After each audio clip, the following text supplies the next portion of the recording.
In the winter, like the summer, I get my water from the lake. But now I got to go through 6 to 7 inches worth of ice. First, I clear all the snow off, and Duke helps buff the ice for me and measure out exactly where I'm going to put it. That insulation is going to insulate my hole for the winter. Get all the snow away so I can walk around.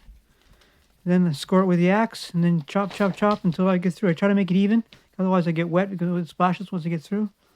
And kind of like napping a rock. If you do it right, you get this huge gem, which I like to take out and store next to. Look how thick the ice was. I push that to the side so I know where the hole is. Then I get my buckets of water. 10 buckets every 2 weeks. 10 buckets every 2 weeks. It's about 20 liters per bucket, so that's about 200 liters of water per week. I remember when I first started doing this, I found it heavy carrying the buckets up, but I'm in shape. My body's used to it now. It's about minus 10 Celsius. It's pretty cold this morning, but I worked up a lot of heat going through the ice. And it looks like the sun's going to come out. And I got to bring the buckets up the hill and come back and bring 2 more buckets.